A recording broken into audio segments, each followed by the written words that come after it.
Web series story expert presents the affair part 7। इस कहानी के पहले भाग में नोआ का पास दिखाया गया है, जिसमें फ़िलहाल वो पहुंचा है विटनी को लिए थेरेपिस्ट के पास। साथ में हेलन भी है।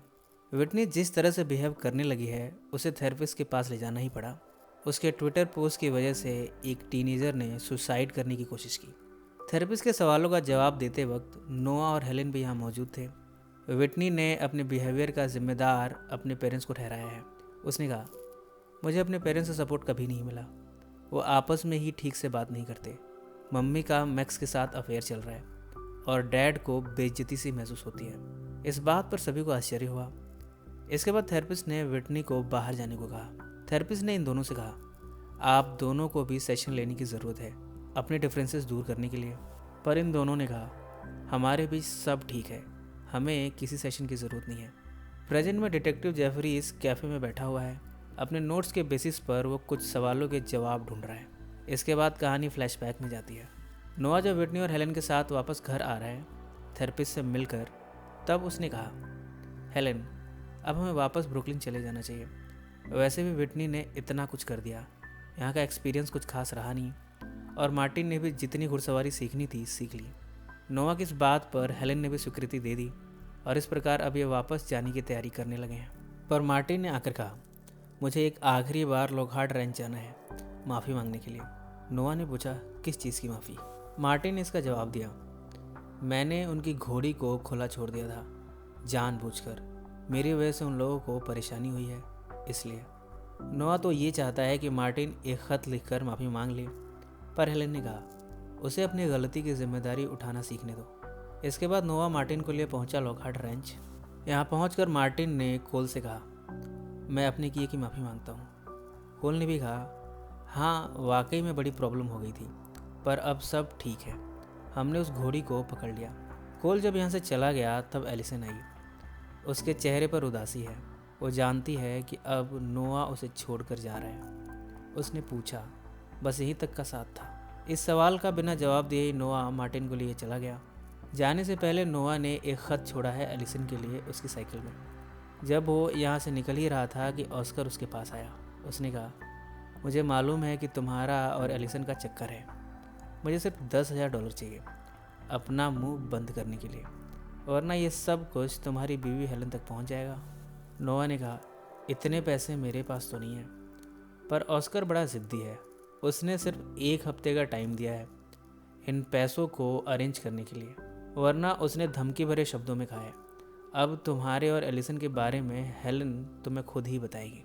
फिलहाल तो नोआ यहाँ से चला आया है, पर शिकन उसके चेहरे पर साफ दिख रही है। फिलहाल इस बात को भुलाकर वो पूरी फैमिली को लिए ब्रुकलिन चला आया है। वो ऑस्कर की धमकी से चिंतित नहीं दिख रहा है, क्योंकि उसने कुछ तो सोच लिया है इस मसले के हल के बारे में। सुबह जल्दी उठकर वो अपनी किताब लिखने बैठा ही था कि ऑस्कर का मैसेज आ गया। इसमें वो हेलन का हाल चाल पूछ रहा है। थोड़ी देर बाद जैसा कि उसने इस समस्या का हल ढूंढ निकाला है, वो पहुंचा है मैक्स के पास। उसने मैक्स से $10,000 मांगे हैं। इतनी बड़ी रकम देने से पहले मैक्स जानना चाहता है कि आखिर नोआ को इन पैसों की ज़रूरत क्यों है, पर नोआ है जो कुछ बताना नहीं चाहता। मैक्स ने कहा, ठीक है मत बताओ, पर ये तो बता दो कि किसको देने जा रहे हो। बातों बातों में उसने मैक्स से सब कुछ बता दिया। उसने कहा, जब मैं कनेक्टिकट बच्चों की छुट्टियां मनाने गया था तब मुझसे एक गलती हो गई। मैं वहाँ एलिसन से मिला और सारी सीमाएं पार कर गया। अब ये बात किसी को पता चल चुकी है, वो मुझे ब्लैकमेल कर रहा है। पहले तो मैक्स को यकीन नहीं हुआ कि भला नोआ जैसा शख्स भी अपनी पत्नी को धोखा दे सकता है।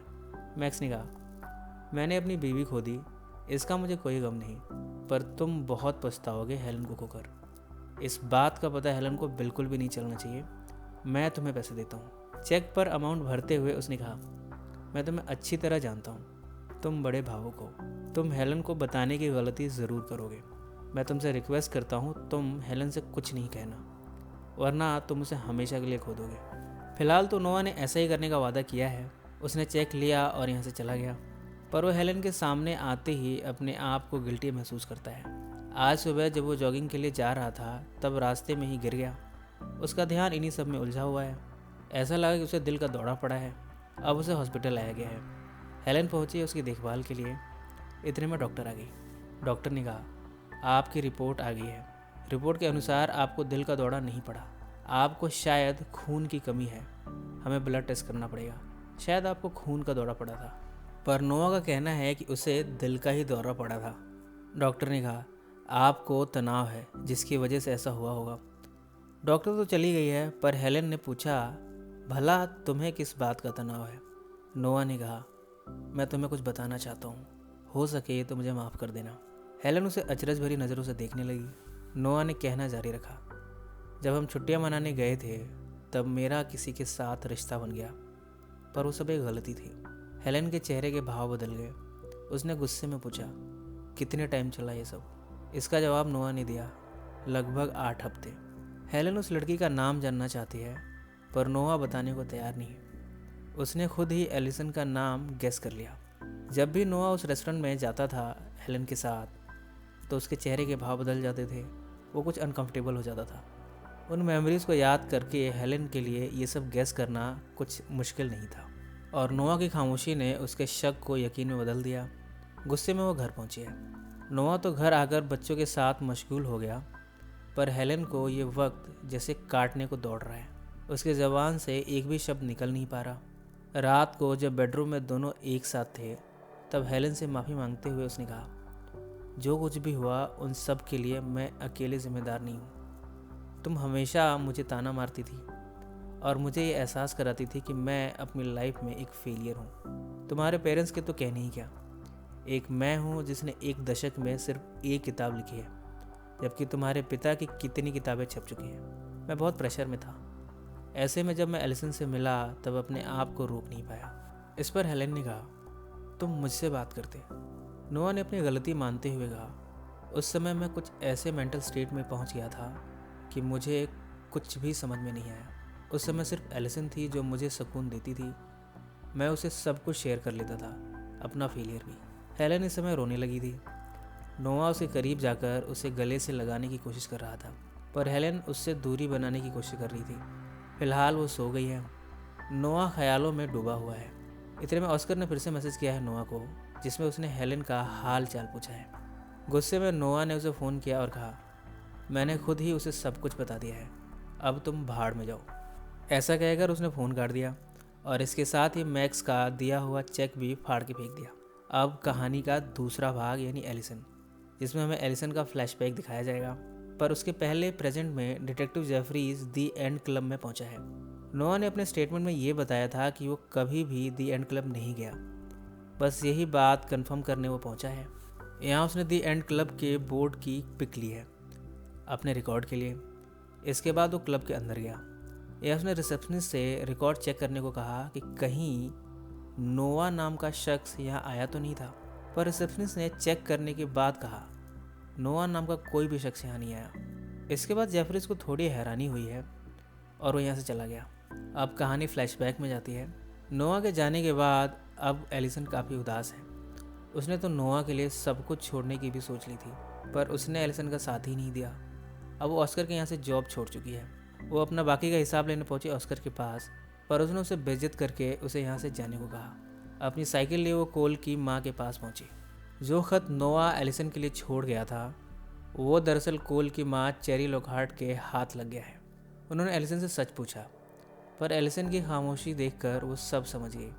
उन्होंने उस खत को उसे पढ़ने भी नहीं दिया और जलाते हुए कहा, इस बात को यहीं भूल जाओ, तुम भी और मैं भी।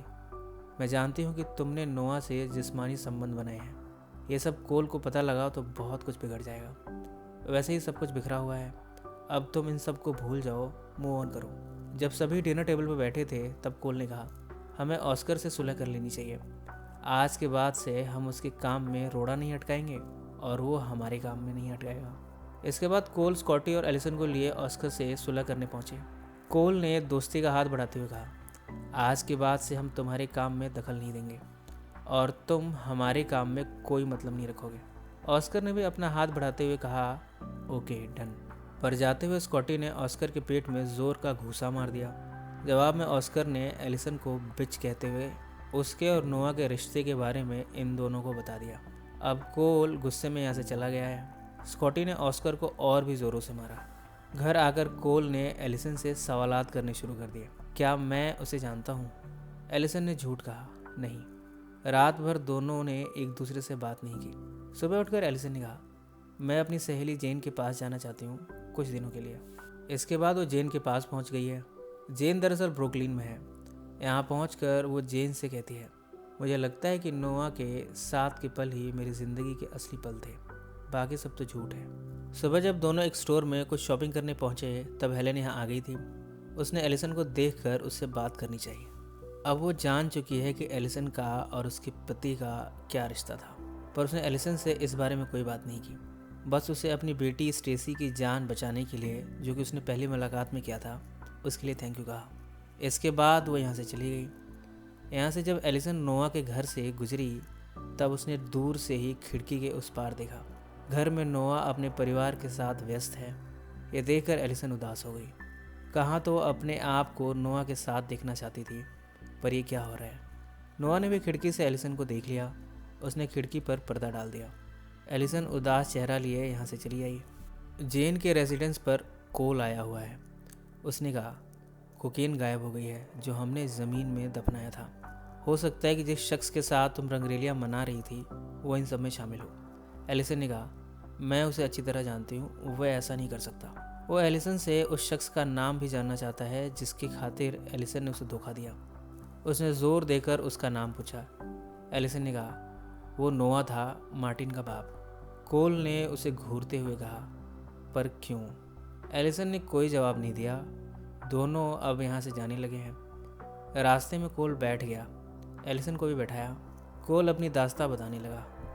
वो कहता है, मैंने अपनी ज़िंदगी में कभी खुशी महसूस नहीं की, हमेशा दौड़ता रहा। जब मेरे पिताजी की मौत हुई तब मैं गिनती करता था, 1 से लेकर 100, फिर 1000, फिर 2000, 3000, शायद मेरी तकलीफ़ कम हो जाए।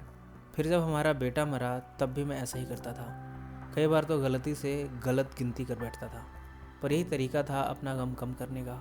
एलिसन उसके और भी पास आई और कहा, मुझे माफ़ कर दो, मुझसे गलती हो गई। शायद वक्त के साथ साथ कोल एलिसन को माफ़ कर देगा। जब ये घर पहुँचे हैं तब हॉस्पिटल में हाल को ले जाया गया है। हाल कोल का सबसे छोटा भाई है। हाल से भी बड़ा भाई है कैलेब लॉकहार्ट। वही फ़िलहाल हाल को हॉस्पिटल ले आया है। हुआ कुछ यूँ है कि कोकेन का कुछ माल जो अब बिक नहीं पा रहा, हाल सेल्स को ही बेचना चाह रहा था। उन्होंने उसे बहुत मारा है और इस क्रम में कैलेब उस हॉस्पिटल ले आया है। यहाँ पूरी लॉकहार्ट फैमिली है। कोल को भी अब एलिसन का पहले दिया हुआ सलाह सही लग रहा है। जब तक ये फार्म रहेगा ऐसे हादसे होते रहेंगे। उसने कहा, हमें ये फार्म बेचना होगा। उसकी माँ ने इसका विरोध किया और कहा, हमें $100,000 का घाटा हो चुका है, हम पीछे नहीं हट सकते। कोल ने कहा, माँ आप खुशफहमी में रहना छोड़ दीजिए कि सब ठीक हो जाएगा। इसमें और घाटा ही होगा, बल्कि हम और भी मुसीबत में फंस जाएंगे। उसकी माँ तो बैंक से लोन लेने को भी तैयार है, पर कोल नहीं मान रहा। अब वो इस फार्म को नहीं रखना चाहता। वो एलिसन को लिए वापस अपने घर चला आया है। इधर जेफरी उस दी एंड क्लब से बाहर निकल रहा है। उसे अभी भी कुछ सवालों के जवाब चाहिए। इसी नोट पर कहानी का ये हिस्सा यहीं समाप्त हो जाता है। फ्रेंड्स, इसके आगे की कहानी हम अगले पार्ट में डिस्कस करेंगे। अगर आप अगला पार्ट भी देखना चाहते हैं तो कमेंट्स में मेंशन करना ना भूलें। सो फ्रेंड्स, फिर मिलेंगे ज़िंदगी के किसी नए मोड़ पर।